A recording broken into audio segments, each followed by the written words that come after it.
Hello everyone, সবাইকে স্বাগত। আজকের এই ভিডিওটি পলিটেকনিকে তোমরা যারা নতুন ভর্তি হচ্ছ তোমাদের অনেকেরই কোয়েশ্চেন রয়েছে যে স্যার আমরা এই যে ফার্স্ট সেমিস্টারে ভর্তি হব সেখানে কি কি সাবজেক্ট আমাদের পড়তে হবে, কীরকম বা কেমন সিস্টেমে কেমন প্যাটার্নে তোমাদের পরীক্ষা হবে, পাসিং মার্কস কত। তো আজকের এই ফুল ডিটেলস মাধ্যমিকের পর যারা তোমরা পলিটেকনিকে ভর্তি হচ্ছ ফার্স্ট সেমিস্টারে তোমাদের কি কি থাকছে তার পুরো একটা জিস্ট আজকের এই ভিডিওটিতে আমি তোমাদের জন্য শেয়ার করছি। তো পলিটেকনিক ফার্স্ট সেমিস্টার নয়, যে কোনো সেমিস্টারে আমাদের যখন ডিপ্লোমা চলবে তো টোটাল এই যে আমাদের 3টে ইয়ার, সেখানে থাকছে আমাদের টোটাল 6টা সেমিস্টার।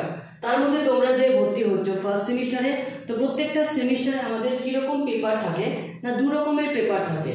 একটা হচ্ছে থিওরি পেপার আর একটা হচ্ছে সেশনাল বা যাকে আমরা বলি প্র্যাকটিক্যাল পেপার। তো ফার্স্ট সেমিস্টারে আমাদের থিওরি পেপার কি কি রয়েছে, প্রথমে রয়েছে আমাদের ম্যাথামেটিক্স 1, অর্থাৎ ম্যাথামেটিক্স যে সাবজেক্ট সেখানে দেখতে পাবে যে বিভিন্ন রকমের কন্টেন্ট রয়েছে। তো পলিটেকনিক ফার্স্ট সেমিস্টার বা ডিপ্লোমার ফার্স্ট সেমিস্টারে সেই সাবজেক্টের নাম হচ্ছে ম্যাথামেটিক্স 1, যেখানে তোমাদের লগারিদম রয়েছে, কমপ্লেক্স নাম্বার রয়েছে, ত্রিগোনোমেট্রি রয়েছে। তো ভর্তি হয়ে যাও, তারপর সেগুলো আমরা আস্তে আস্তে ডিটেলসে ডিসকাশনে করব। তো প্রথমে রয়েছে তোমাদের থিওরি পেপারে ম্যাথামেটিক্স 1, তারপরে রয়েছে তোমাদের অ্যাপ্লাইড ফিজিক্স 1, তারপরে রয়েছে তোমাদের অ্যাপ্লাইড কেমিস্ট্রি, তারপরে রয়েছে তোমাদের কমিউনিকেশন স্কিল ইন ইংলিশ। তো যেগুলো 1-1 করে দেখতে পাচ্ছ, অর্থাৎ সেকেন্ড সেমিস্টারে এই পেপারগুলো কিন্তু 2 হয়ে আবার আসবে। কেমিস্ট্রি আর ইংলিশটা সেকেন্ড সেমিস্টারে থাকবে না, অন্য পেপার আসবে।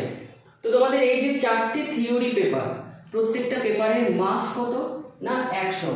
তাহলে আমাদের এই যে 4টে পেপার, তাহলে আমাদের থিওরি পেপারের টোটাল কত রইল 400। এবং এই যে আমাদের প্রত্যেকটা সেমিস্টারের থিওরি পেপার, সেই পেপারগুলোর কি হয় সেমিস্টার পরীক্ষা হয়, অর্থাৎ প্রত্যেকটা থিওরি বলো বা সেশনাল বলো সেমিস্টার পরীক্ষা হয়, কিন্তু এই পেপারগুলো তোমাকে পরীক্ষায় বসে লিখে পরে তোমাদেরকে এক্সাম দিতে হচ্ছে। তাহলে 400 নাম্বার তোমাদের হচ্ছে থিওরি পেপার। এবার আমরা আসছি যে সেশনাল পেপার তোমাদের কি কি।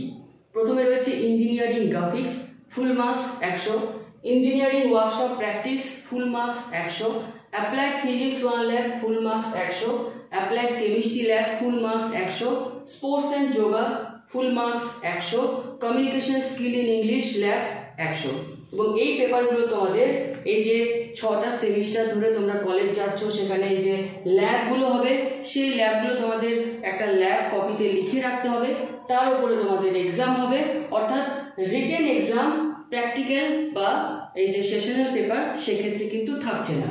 এবার আমরা আসছি আমাদের যে প্যাটার্ন, অর্থাৎ কি প্যাটার্নে আমাদের এক্সাম হবে। তাহলে এই যে সেশনাল পেপার টোটাল যদি আমরা ক্যালকুলেশন করি, তাহলে এখানে আমাদের হচ্ছে পরীক্ষা 600। তাহলে টোটাল ফার্স্ট সেমিস্টারে আমাদের ফুল মার্কস কত থাকছে না 1000।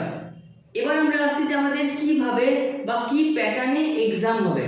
তো প্রথমে আসছি থিওরি পেপার, যার তোমরা রিটেন এক্সাম দিচ্ছ। তো থিওরি পেপারগুলোর আমাদের দু রকমের যে এক্সাম থাকছে, একটা হচ্ছে সেমিস্টার এক্সাম, যেটাকে আমরা বলছি থিওরিটিক্যাল এক্সটার্নাল এক্সাম। তো প্রত্যেকটা এই যে 4টে পেপার, সেই পেপারগুলো তোমাদের থিওরি এক্সাম, অর্থাৎ তোমরা পরীক্ষার হলে বসে গিয়ে যত নম্বরে পরীক্ষা দিচ্ছ সেটা হচ্ছে তোমার 60। এবং সেশনাল এক্সাম, এই সেশনাল এক্সামের মধ্যে থাকছে তোমাদের প্রত্যেকটা সেমিস্টারে 2টো করে ইন্টারনাল হবে, তার জন্য থাকছে তোমার 20 মার্কস। প্রত্যেকটা স্টুডেন্টস তার ক্লাসে কেমন রেসপন্স দেয়, তার বিহেভিয়ার কীরকম, তার উপরে থাকছে 10 মার্কস। এবং প্রত্যেকটা যে স্টুডেন্টস কলেজে যাচ্ছে তার অ্যাটেন্ডেন্সের উপরে থাকছে 10। তাহলে এই যে সেশনাল যে এক্সাম দেওয়া হয়েছে এখানে, তো এই যে থিওরি পেপারের যে এক্সাম সেখানে তোমাদের দিতে হচ্ছে 60। এবং এই যে তোমাদের ইন্টারনাল অ্যাসেসমেন্ট যেটাকে আমরা বলছি, অর্থাৎ সেশনাল না, ইন্টারনাল যে আমাদের অ্যাসেসমেন্টের এক্সাম, সেই ইন্টারনাল অ্যাসেসমেন্টের এক্সামের জন্য থাকছে 40। 40-এর ভাগ হচ্ছে ইন্টারনাল, 2টো ইন্টারনাল হবে, 2টো ইন্টারনাল এভারেজ করে থাকছে 20। তোমার অ্যাটেন্ডেন্সের উপরে থাকছে 10 এবং তোমার যে ক্লাসের রেসপন্স, তোমার বিহেভিয়ার, তার উপরে জন্য থাকছে তোমার 10। এবার আমরা আসছি যে থিওরি যে 4টে পেপার তার পাসিং মার্কস কত। তো তোমাদের প্রত্যেকটা যে থিওরি পেপার 60 নম্বরের পরীক্ষা হচ্ছে, সেখানে তোমাকে পেতে হবে 40%। তো 60-এর 40% মানে তোমাদের থিওরি রিটেন পেপারের পাসিং মার্কস হচ্ছে 24। এর থেকে কম হলে কি হবে, তোমার সাবজেক্টে ব্যাক চলে আসবে। এবং ইন্টারনালের যে এক্সাম 40-এর মধ্যে তোমার পাসিং মার্কস কত 40, অর্থাৎ তোমাকে পেতে হবে কত 16। তাহলে ওভারঅল থিওরি পেপারে তোমাদের 24 প্লাস 16, অর্থাৎ প্রত্যেকটা পেপারে আমাদেরকে পেতে হচ্ছে কত 40 করে। এবার আসছি সেশনাল বা প্র্যাকটিক্যাল পেপার। তো সেশনাল প্র্যাকটিক্যাল পেপারে দু রকমের এক্সাম, রিটেন এক্সাম, পরীক্ষায় কাউন্সিল থেকে কোশ্চেন আসা ওরকম নয়, তোমাদের এখানে হচ্ছে দু রকমের এক্সাম। একটা হচ্ছে ইন্টারনাল সেশনাল, যেটা কলেজ থেকে কন্ডাক্ট করা হবে, তোমার ল্যাব কপি সেখান থেকে কোশ্চেন করা হবে। তো প্রত্যেকটা এই যে প্র্যাকটিক্যাল পেপার 6টা, তা তোমার প্রত্যেকটা পেপারে ইন্টারনাল সেশনাল পরীক্ষার জন্য থাকছে 60, সেখানে তোমার পাসিং মার্কস কত থাকছে তার 40%, অর্থাৎ 24। অন্যদিকে এক্সটার্নাল সেশনাল, সেটা কোনো সময় বাইরের কলেজ হোক বা বিভিন্ন সময় কাউন্সিলের তরফ থেকে নোটিশ দিয়ে অ্যারেঞ্জ করা হয় যে এবছর এক্সটার্নাল সেশনাল এক্সাম কেমন হবে।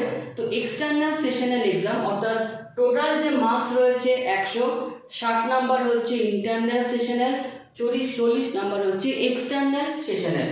তো 40 প্রত্যেকটা পেপারেরই এক্সটার্নাল সেশনাল এক্সাম হবে এবং প্রত্যেকটা পেপারে তোমাকে এক্সটার্নাল সেশনালে পেতে হবে মিনিমাম 40%, অর্থাৎ 16। তাহলে সেশনাল পেপার বা প্র্যাকটিক্যাল পেপারে ওভারঅল পাসিং মার্কস কত হচ্ছে 40। এবার আমরা ধীরে ধীরে পরবর্তী ক্ষেত্রে ডিসকাশন করব যে সাবজেক্টগুলোর মধ্যে কি কি রয়েছে, বা এই যে তোমাদের যখনই তোমার ডিপ্লোমা বা টেকনিক্যালে চলে আসছো সেখানে জিপিএ কিভাবে ক্যালকুলেশন হয়, পার্সেন্টেজ থাকে রেজাল্টে আর জিপিএ থাকে। তো জিপিএ ক্যালকুলেশন কিভাবে করতে হয় পরবর্তী ক্ষেত্রে আমরা ধীরে ধীরে জিনিসগুলোতে আসবো। তো এই মুহূর্তে তোমাদের ফার্স্ট সেমিস্টারে যেই তোমরা অ্যাডমিশন হয়ে যাবে, এই পেপারের সাথে তোমাদের কিন্তু পরিচিত হবে। তো তার আগেই অগ্রিম একটু ইনফরমেশন শেয়ার করলাম যারা এই বছর পলিটেকনিক ফার্স্ট সেমিস্টারে ভর্তি হচ্ছ তাদের জন্য। তো আজকের এই ভিডিওটি আমাদের এতটুকুই, আরও আমরা নতুন ধরনের টপিক নিয়ে আসবো তোমাদের জন্য। তো ভিডিওটি এখানে শেষ করলাম। আর যারা পলিটেকনিক বা জেক্সপো বুকলেটে যারা ছাত্র বা ছাত্রী, আজকের ভিডিও ডেসক্রিপশন বক্সে তোমাদের জন্য হোয়াটসঅ্যাপের লিঙ্ক রয়েছে, তো তোমরা সেখানে চাইলে জয়েন করে যেতে পারো। এবং এই যে পুরো সিলেবাস প্যাটার্ন তার যে পিডিএফ, সেটা টেলিগ্রাম চ্যানেল রয়েছে আমার গোপাল চ্যাটার্জি ম্যাথামেটিক্স, সেখানেও শেয়ার করছি, হোয়াটসঅ্যাপ যে চ্যানেল সেখানেও শেয়ার করছি। তো ভিডিওটি এতটুকুই, ধন্যবাদ।